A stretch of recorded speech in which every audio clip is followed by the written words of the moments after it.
Anne-Marie Traylor is going to be our next speaker. Anne-Marie Traylor is the Executive Director of the Environmental Quality Institute.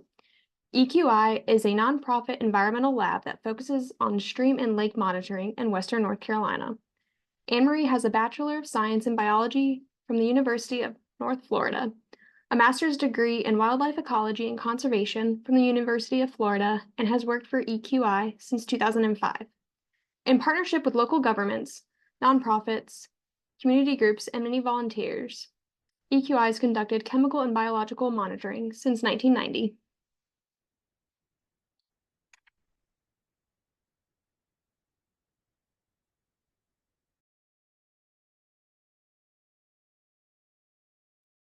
Sorry, I was trying to unmute myself. Can you hear me okay? Can you hear me? Yes. And okay, great. And see my presentation? Sorry. Yes. Okay, great. Okay. So yes, I'm Anne-Marie Traylor with the Environmental Quality Institute, and we are a small nonprofit laboratory over in Black Mountain, North Carolina. And I was asked to talk about lake water quality and data management today for this. So I'm kind of going to talk about some wide-ranging things. So our Volunteer Water Information Network program is a chemical stream monitoring program that's been going on since 1990. The samples are collected by trained volunteers in multiple counties throughout the region, and then the samples are brought back to our state certified lab for analysis for certain ecological parameters. We have certain tests that we do, so we're not like a huge lab. It's kind of a college chemistry looking lab in an industrial building. But we do these kind of ecologically important tests, things like sediment, like turbidity, total suspended solids, nutrients like orthophosphate, ammonia, nitrates, and some other things like pH, alkalinity, conductivity. And then when we're talking about lakes, total phosphorus is another thing that we analyze. And we can also do fecal coliform. So we have a variety of partners. So EQI, we have 2 staff members and some interns from local colleges that come help out in the lab, but we're pretty small. And so to have this kind of regional program, we work with a whole lot of different partners. And this is kind of an evolving list that changes year to year based on who's interested in what. But a lot of these organizations help either fund sampling, or they bring in samples, or they help with field work, or use the data in some capacity. And so you'll see this presentation is kind of fragmented, and part of that is that our partners have different reasons for wanting this data. It might be that they're looking for sudden changes. They might be trying to target specific places for sewage leaks. They might be trying to measure improvements after a restoration project. They might just be using it for getting the community involved in the watershed that they work in. And then increasingly, we consider this community science, even though like our lab is certified, the volunteers go out and collect the samples and are trained for that. But increasingly, the Department of Environmental Quality and the EPA are using community data. And so another thing I'd kind of like to point out with this is that in recent years, there have been, at least in my network, increasing collaborative efforts. So like in the French Broad River watershed, we have the French Broad River Partnership now with a lot of different nonprofit, local government, business coming together to work on common projects. And same for the statewide aquatic data hub.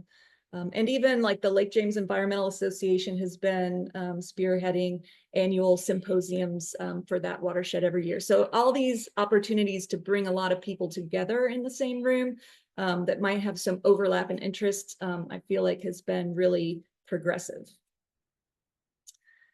So for our program, the VWIN program is what we call it, the chemical monitoring. We have about 200 sites in Western North Carolina that we sample every month. This program's been going on for 35 years. Right now, we have 7 different river basins that we have samples in, and 15 mountain counties. So we have to have volunteer and partner staff to make all this work, because EQI being 2 people it's not going to happen any other way. So I know I heard Grant earlier saying like, yeah, we're the people in the kayaks out on the creek as much as possible. And we're kind of like, we're in the lab as much as possible. So we really rely on the volunteers to get out and sample all these locations every month. And so we're able to take the data that we get from this and can calculate site ratings. And so that's what you see on the map is, the red being poor and the dark blue being excellent, and kind of everywhere in between, and where those kind of different water quality ratings fall. And so by kind of working with all these different partners and prioritizing sites that they are interested in, we've got all different kinds of geographical variety, like residential and urban and rural and forested. We have a lot of rivers, like the Pigeon River and the French Broad River and the Watauga River and the Green River and things like that, but also a ton of little tributaries and sometimes multiple sites on those tributaries. We have 303 delisted streams, and we also work with some big lakes and also a lot of little community lakes that need just kind of like a smaller, more tailored amount of information. And so by kind of pooling our resources across the region and doing things in a standardized way, we can really compare the water quality across this whole area. So I'm just going to say Hurricane Helene happened. We all know, we've been talking about it already today. This is a site a couple miles away from us here at the lab. I just went and sampled it for invertebrates yesterday, and we were finding things. There wasn't nothing. This is downstream of Montreat, so this is a lot of debris along the edges, in the floodplain from Montreat and the Flat Creek community in Black Mountain. And you can see just piles of extra sediment and rocks that didn't used to be there. The riparian zone has changed. So this is something we're going to be looking a lot at as we go on. But yeah, this is another site. This is across the street from us. This is the North Fork of the Swannanoa River. This is the creek that the Burnett Reservoir drains into, and the Burnett Reservoir is where a lot of Buncombe County gets its drinking water. And so you can see the damage that came, the creek just tripled in size and had tons of erosion, and it's just going to take a while to bounce back from these kinds of things. And I'm just showing these because they're in my, kind of neck of the woods. There's a lot of other stories to be told that aren't necessarily my story to tell. So, I was asked to talk about lakes. So the 2 biggest lake projects we work on are with Lake James and Lake Lure. So with Lake James, we work with Lake James Environmental Association primarily to do regular monthly monitoring of Lake James and its tributaries. So these are our in-lake sites where we test these during warmer months. And we test them primarily for nutrients. So orthophosphate, total phosphorus, nitrogen, ammonia, to see what's going in the lake, what's going on in the lake. And then these are tributary sites to Lake James. So along the North Fork of the Catawba River, along the Catawba River, the Linville River, and some other little creeks that just to kind of measure and monitor what's going on. And yeah, again, like this, the color coding is the site ratings for the year that I have them available. These are our Lake Lure sites. So we have sites coming through the Hickory Nut Gap and up from Buffalo Creek and in the lake. And so these are, we've got data from the 90s for a lot of these, for both of these projects that kind of give us a big a nice database to work with and see what's different and if there are any red flags that come up over time. The volunteers have important roles, and the volunteers always have important roles, whatever kind of sample they're taking. For the lakes specifically, they have an increased role because they're the ones out on boats taking different readings in the field that we can't do in the lab. So things like measuring Secchi depths, dissolved oxygen and temperature with depth. So this is just a graph of Lake Lore's 2024 Secchi depths. These are the 4 different sites that we have: the dam, the main channel, Buffalo Bay, and Tryon Bay. And these are different. So this is, April, May, June, there was construction at the dam, July, August, and then this is the volunteer going out in November since the hurricane to see what the Secchi depths and temperature, dissolved oxygen were. So you can see there's like very much decreased depth, light penetration into the lake following. And this is, we know that the lake is pretty brown at this point, but these kind of measurements are going to be really interesting, especially going into next year to see how things are different. The volunteers also use meters to take temperature readings with depths, different depth intervals. This is D is dam, MC is main channel, BB is Buffalo Bay, and TB is Tryon Bay. And you can see that, so this is August on the left and November post-Helene on the right. And so you see there's a thermocline here.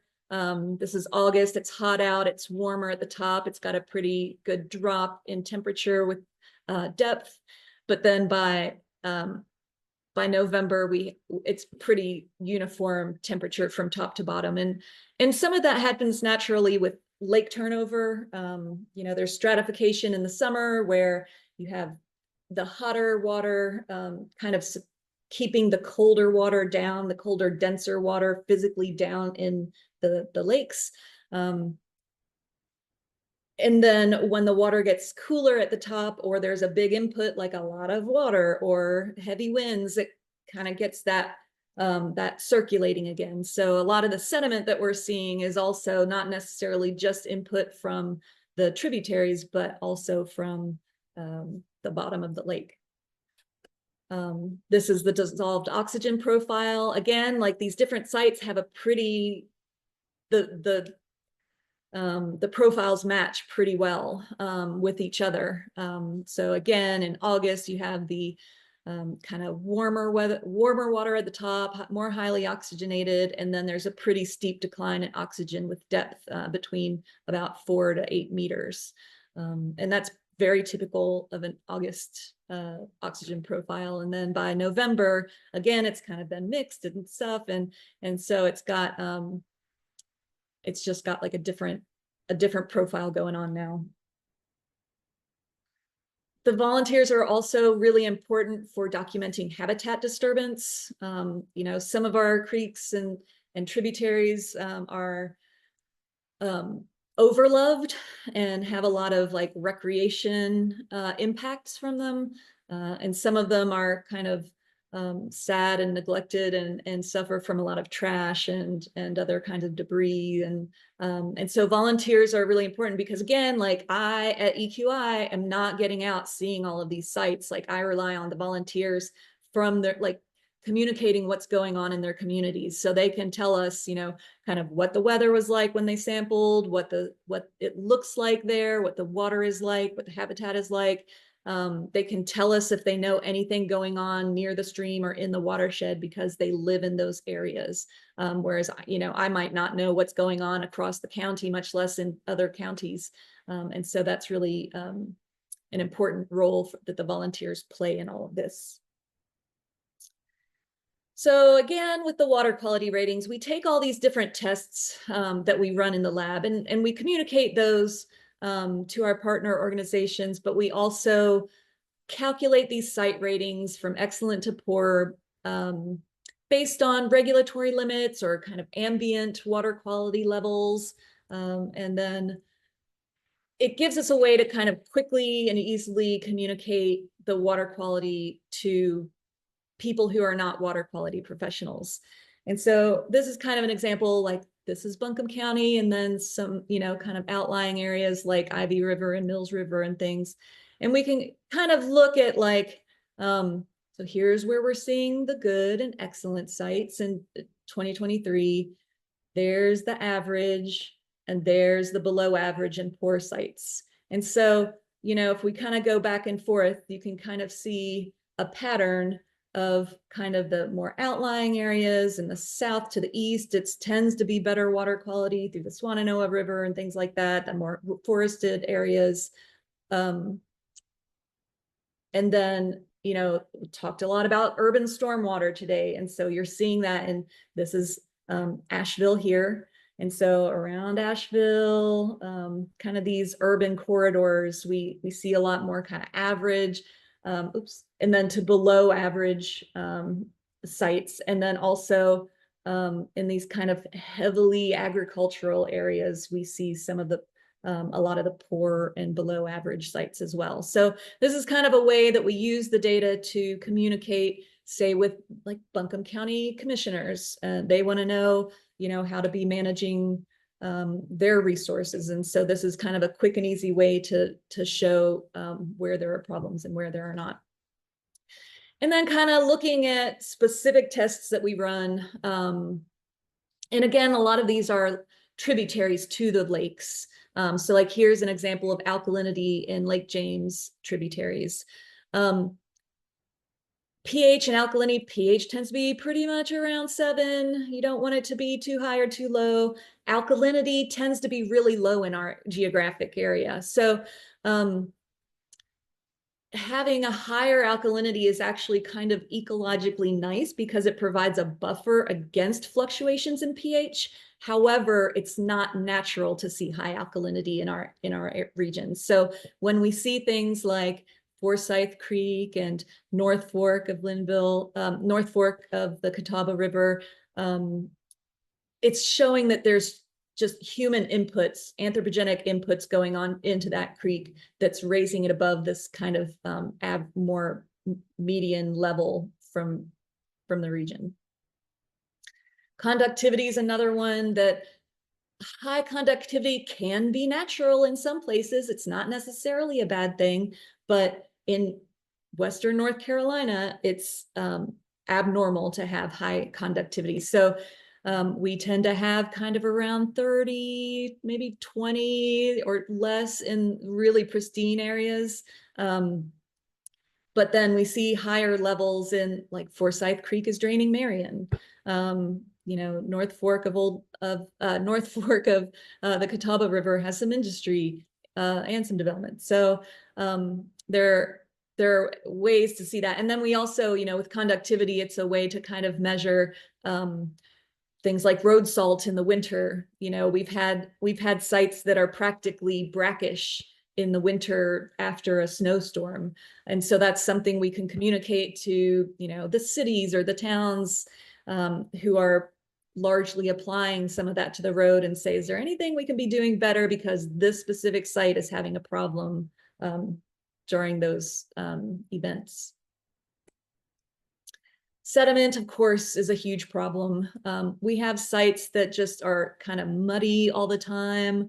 This is Hominy Creek. We see it with Newfound Creek up in Buncombe County. We have a lot of, in this area, we have a lot of steep slopes that have been deforested over time for a variety of different reasons, whether it's development or agriculture. So that can be a problem when the water starts coming down hard and moving real fast. We just have kind of urban storm. Right. Yeah. Urban storm. Okay. Yeah. We have urban stormwater runoff. This is just in Black Mountain down the road from us. And then we also have like kind of non-event murkiness where it's just kind of murky all the time. This is usually the kind of like stormwatery urban areas that we see problems like that.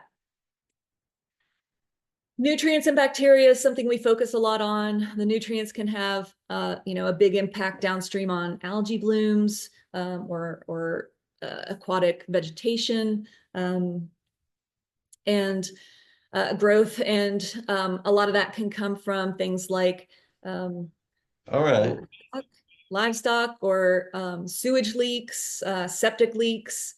So orthophosphate's one thing that we look for. This is an example up in the Ivy River watershed where we do monitoring, and you can see there's a big difference between the upper Big Ivy Creek in Buncombe County, and then it meets up with the Little Ivy watershed from Madison County. And there's a huge difference in the two of these in terms of the percent of samples that are above a recommended level for downstream eutrophication. So a lot more effort goes into kind of restoration projects in the Little Ivy River watershed because of that reason. And downstream in the Big Ivy River, downstream of that confluence, you have a drinking water source and other reasons you want to have pretty clean water. So that's one way we kind of use the phosphorus and nutrient information. This is a graph from Lake James showing improvements in orthophosphate over the years in the North Fork, largely due to manufacturing wastewater treatment improvements. And so this is like a big success story for Lake James, who's trying to battle eutrophication in algal blooms in the lake itself. Bacteria, Lake Lure, they regularly in the summer months, they'll have us test for fecal coliform for them. Mostly, so these sites up here that get sampled every month, they are usually like high contact areas for the public, like the beach, the swim areas, the Rocky Broad River, places where people like actively get in the water a lot. And so if they get a sample that's above like 200 CFU per 100 milliliters, they can bring us another sample a day or two later and make sure it's not just like a flash in the pan kind of event. And then if it's really like a continuing issue, then they can go track down what that problem is and make sure that things are safe. And then other months, they'll kind of spot check different areas around the lake to see what the results are there. They just brought in samples this week to see how things were doing after Helene. And I was pleasantly surprised that the results weren't higher than this. This is actually these are pretty reasonable low levels of fecal coliform. So that was pretty great to see. I was prepared for worse. This is another example of kind of tracking down sources of fecal coliform. This is in Black Mountain along Flat Creek Road, along Flat Creek. So coming out of Montreat and through the Flat Creek community of Black Mountain, it's pretty just residential. And so we had a partner organization, Swannanoa Watershed Action Network, SWAN, who they had been kind of co-sampling with DEQ along the Swannanoa River in several places for E. coli. And we're finding like high up in the watershed was where it was the worst. And so we were kind of able to be like, it shouldn't be the worst high in the watershed. So this seems like a simple thing to track down. And so this was happening in the months leading up to the hurricane, where we had it. And again, I can't remember who it was earlier that was saying like, we went out, we found a problem, we sampled further upstream and it was still bad there. So we had to go back and sample further upstream. This is one of those kind of examples of like, we still didn't get upstream of it. And so we think it's, a sewer line break somewhere around here or an old septic system that's grandfathered in. And we were pretty close to tracking that down when the storm hit. And now it's just less of a priority because everything is a priority now. But I'll circle back to that soon now that I have the lab back up and running. Another thing that we do, our kind of second project is called the Stream Monitoring Information Exchange. And you already heard Grant talking about sampling for benthic macroinvertebrates. And so this is our program for that. We train volunteers to go out and sample every spring and fall. We do about 50 sites in 5 counties. And we have group leaders who are volunteers who have extra training and experience and have to pass an identification test. That they are the ones who lead other volunteers, other trained volunteers out into the field. We have 46 different taxa with common names that we break them down into to make it somewhat rigorous, but also accessible to non-scientists. And then we also preserve some specimens for quality assurance. And we have, if anyone knows Dave Penrose, he's a great entomologist, lives here in Asheville, and we contract him to re-identify a subset of our samples to make sure that our volunteer results agree with his professional results. And so I'm just going to say we just got a publication into the Citizen Science Theory and Practice Journal. I wasn't the major author on it, but basically it's saying there's some, kind of what we can do better, what's working, what's not working. And then, but my favorite result of it was that the agreement between the ecological interpretation of what's going on between the volunteer data and what the entomologists came up with the preserved specimens were in really tight agreement. So I'm really pleased with that result, that this is really an important thing to be doing, even if it's not at the species level that like DEQ would do. And it's a great way to kind of screen a large region, a lot of different sites fairly frequently, and then be able to request DEQ biologists to go out and reassess places of concern, and kind of prioritize what to prioritize. So the data part, I will always be able to improve on the data part, especially after watching Marissa's presentation earlier. So our very not super fancy way of sharing the monthly results with people, like I try to get the data from the lab to our partners as quick as I can. So it's monthly or as monthly as I can get. And each different kind of project has their own spreadsheet. So this is an example. I know it's little, you don't have to pay attention to the details, but basically this is a Google sheet that I can share with Lake Lore about their data, and they can share it with whoever they want. Like it's locked so that only we can change the data, but anybody who wants it, they can, have that link shared with them and access the data that way. So it's kind of low tech, but effective to get a lot of data to whoever needs it. And there's only like one little spot here that was high, a little bit high, but it's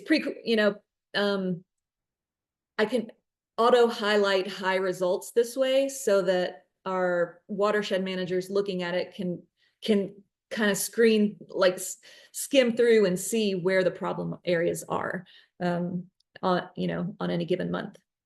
And then this also has, so this has our lab data, and it also has the volunteer habitat survey information from the field as well. So if you're seeing high sediment, but then you look over and see, well, it was raining when the person took the sample, that makes a lot more sense than if it had been dry for 3 days and it still was in the hundreds, for turbidity.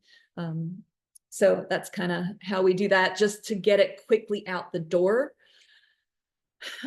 We had an AmeriCorps member a couple years ago named Tyler Hicks, who created this data portal for us in R Shiny. And it's been really great. It needs to be updated like kind of annually. It's overdue at this point because we're a small staff. But the goal is to instead of having a bunch of individual spreadsheets, to have this portal online that people can search for our data and download that information that they want. So this is kind of the landing pad. And then you can see maps. So there's interactive maps for VWIN, the chemical monitoring program, and SMIE, the invertebrate monitoring program. And you can select by year to see, over time what has changed, or if there's a certain time period that you're interested in, you can see that. This is, just looking up 2022 and zooming into Lake James. This is that map that you come up with for the VWIN program. And there's a tab for VWIN data and a tab for SMIE data. Excuse me.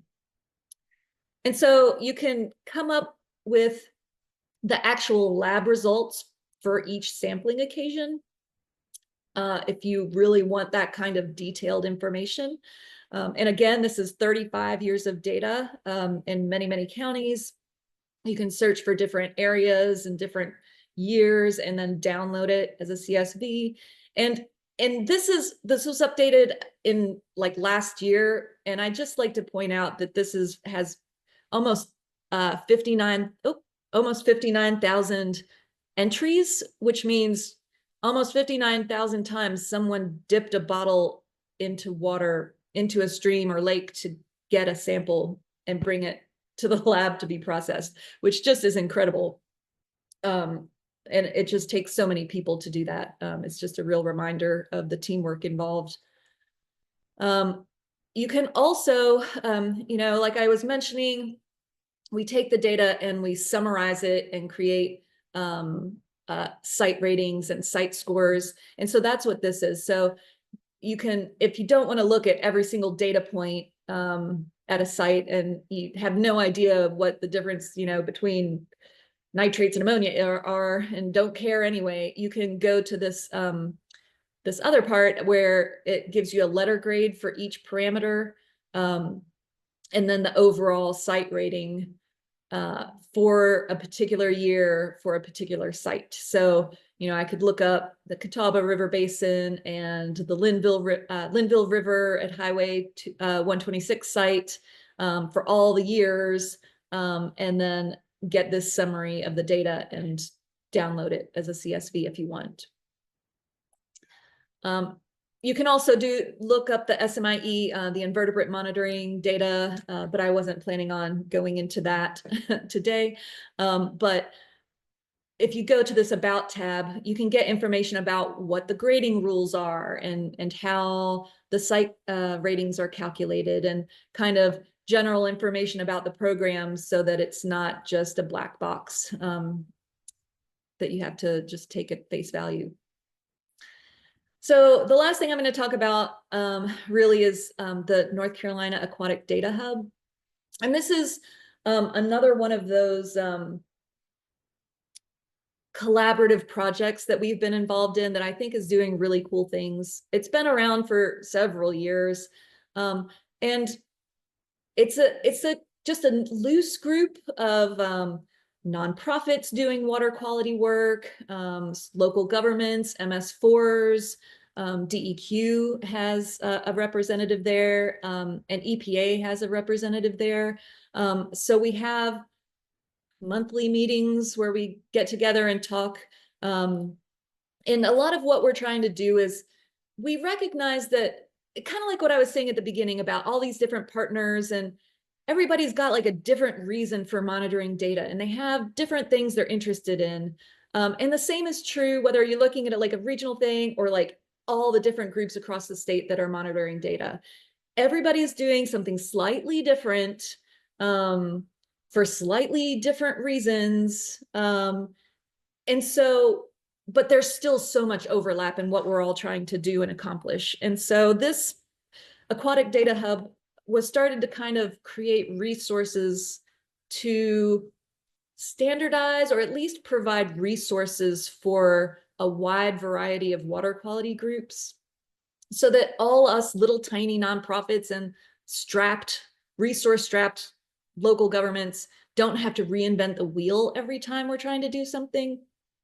So this database is the thing that I have been the most interested in because you saw, like, I don't have the best, like, it's not a database. It's a bunch of spreadsheets at the moment, and it has been for 35 years.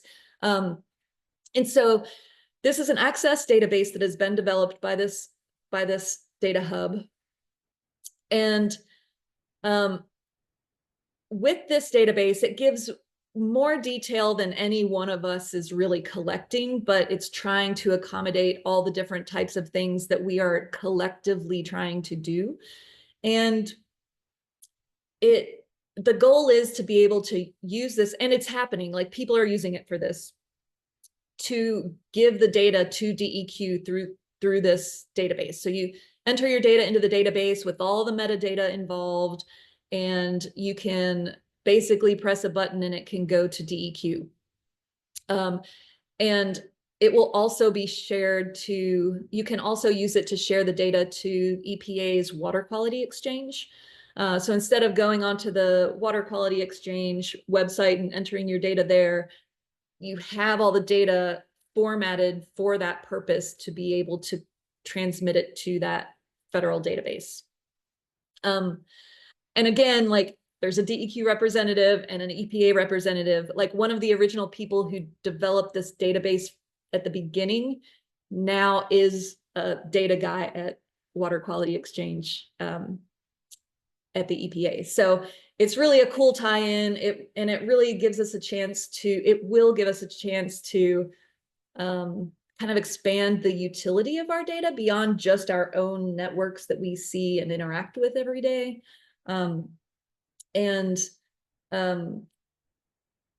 Right now, my understanding, so one of my like limitations, there are groups using this database now and using it to transmit the data to the state. My limitation has been one, our small staff and limited amount of time, but also being able to upload 35 years of data to it. And so I'm going to be working with, his name's Adam Griggs. He's with the EPA. He's working with people and groups on an individual basis saying, give me your data files. I will create the pathway to get information from your data files to the Water Quality Exchange. And then from the Water Quality Exchange, we can populate this access database. And then from there, you can start like entering your data regularly through it. So that's kind of our next big step that we're really excited about. And I think it'll give a lot more context and information and usability for the future, just be more manageable. I just wanted to mention that link up above. We just did a couple webinars about data sharing and water monitoring. And so this is, I think, is the first one that we did. And then there's a second webinar that will be coming out as well that talked more about the database itself. So if you're interested in that, you can find that and keep up.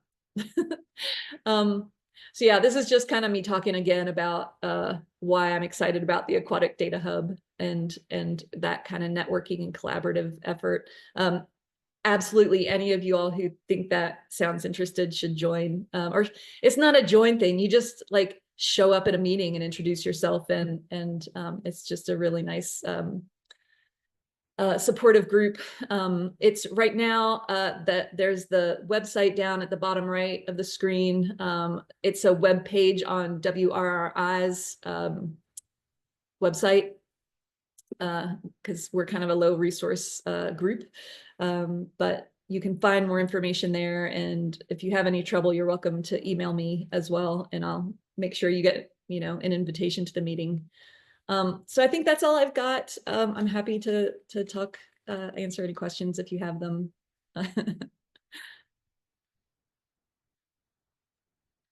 Hello, thank you for doing that presentation. That was awesome.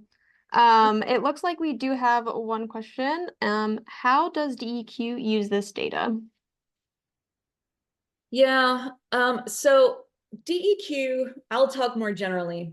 Okay, no, I'll start more specifically. We kind of give our data to DEQ as requested.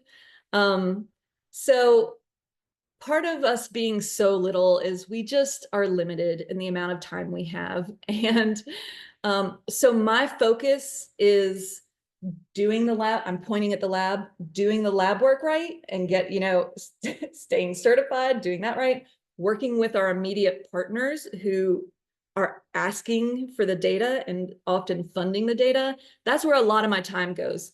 So since DEQ doesn't pay for any of this, I'm just being honest, it has never been my priority. Like if our partner organizations want to communicate it to DEQ, great.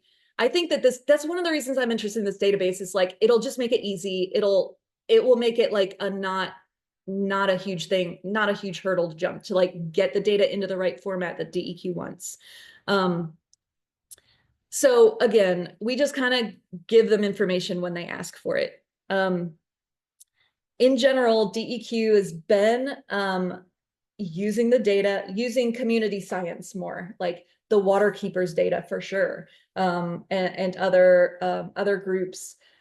They're using a tiered system, like tier 1, tier 2, tier 3. So tier 1 data is basically educational. Like you take a group of Girl Scouts out to the creek and you collect some information about temperature and turbidity and, collect some bugs, and you would want to put that into a database, and, that's tier 1. It's more educational, less rigorous. Tier 2 is not DEQ level, but still like you usually have to have a QAPP, a quality assurance project plan, like on file with DEQ, like an approved methods. So things that don't have a regulatory limit or that are done kind of with community level work is usually tier 2. And that is, so it's not going to be used for regulatory purposes. It's going to be used for things like it can be used for basin-wide planning, writing reports, prioritizing sites for DEQ's professional staff to go sample and check up on for impairment purposes, or so that they can check up for regulatory purposes, just kind of general guidance. Tier 3 data is if you're doing it, like a certified lab, for parameters that have regulatory limits. So things like turbidity or fecal coliform, or in the future, probably E. coli, like they don't have a regulatory limit, but they're working on it, so like they'll take that. So the tier 3 level data is kind of how they use that. Like it's kind of equal. It's been documented to be equal in quality to DEQ's own data and can be used for any reason that DEQ's data. I'm sorry if I got any of that wrong. I think I got it pretty right. You're good. Thank you so much. I hate to speak for them. We are going to take a 5-minute break, and then we will resume with our last speaker. Thank you, Anne Marie. Thank you, guys. I appreciate you having me.